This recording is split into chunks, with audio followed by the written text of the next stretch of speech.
Assalamualaikum warahmatullahi wabarakatuh.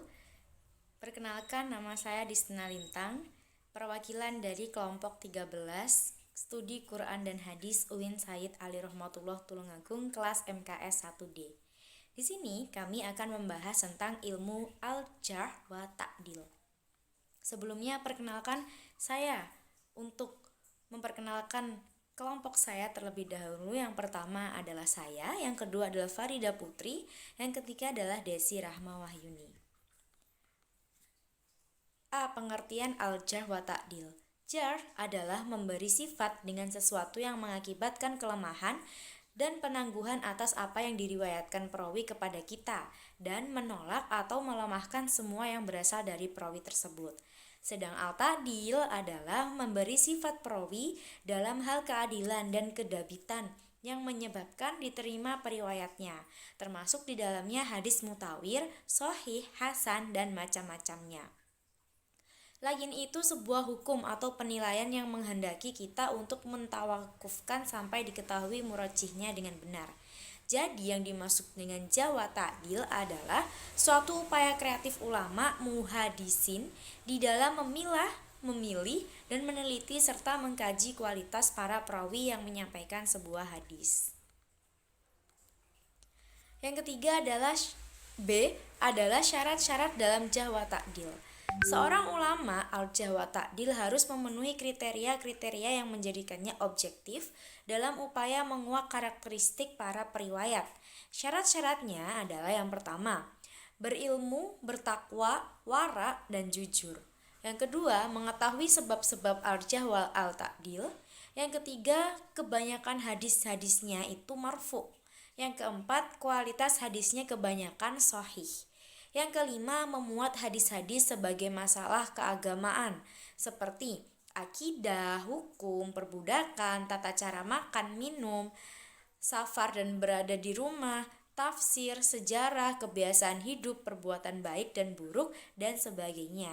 Dan syarat yang terakhir adalah jauh dari tashub atau fanatik golongan. Terima kasih, selanjutnya akan diterangkan oleh teman saya Farida Putri. Syarat-syarat diterimanya jarh ta'dil itu ada 4. Yang pertama, bersikap jujur dan proporsional, yaitu mengemukakan keadaan perawi secara apa adanya. Kedua, cermat dalam melakukan penelitian. Ketiga, tetap menjaga batas-batas kesopanan dalam melakukan jarh ta'dil. Yang keempat, bersifat global dalam mentakdil dan terperinci dalam mentajrih. Selanjutnya, lafadz-lafadz yang digunakan dan tingkatannya dalam ilmu al-jarh wa al-ta'dil. Yang pertama, tingkat pertama, segala sesuatu yang mengandung kelebihan rawi dalam keadilan dengan menggunakan lafal-lafal yang af'ala ta'dil atau mengungkapkan yang mengandung pengertian sejenis. Kedua, tingkatan kedua memperkuat sihohan rawi dengan membubuhi satu sifat yang menunjukkan keadaan dan kedabitannya, baik sifatnya yang dihubungkan itu selafal dengan mengulangnya maupun semakna. Tingkatan ketiga, menunjukkan keadilan dengan suatu lafal yang mengandung arti kuat ingatan. Yang keempat, menunjukkan keadilan dalam kedabitan tetapi dengan lafal yang tidak mengandung arti kuat ingatan dan adil atau sihah.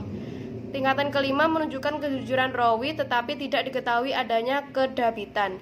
Tingkatan keenam, menunjukkan arti mendekati cacat seperti sifat-sifat tersebut di atas yang diikuti dengan lafal insya Allah, atau lafal tersebut ditafsirkan pengecilan arti atau lafal itu diartikan dengan suatu pengharapan.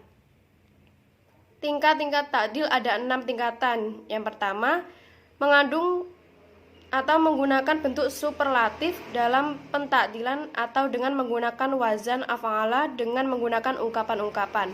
Tingkatan kedua, dengan menyebutkan sifat yang menguatkan kesihohannya, keadilannya, dan ketepatan wiyatannya baik dengan lafal maupun dengan makna. Tingkatan ketiga, yang menunjukkan adanya pensihoan tanpa adanya penguatan atas hal itu. Tingkatan keempat, yang menunjukkan adanya keadilan dan kepercayaan tanpa adanya isyarat atau kekuatan hafalan dan ketelitian. Tingkatan kelima, yang tidak menunjukkan adanya pensihoan ataupun celaan. Tingkatan terakhir keenam, yaitu isyarat yang mendekati celaan jarh.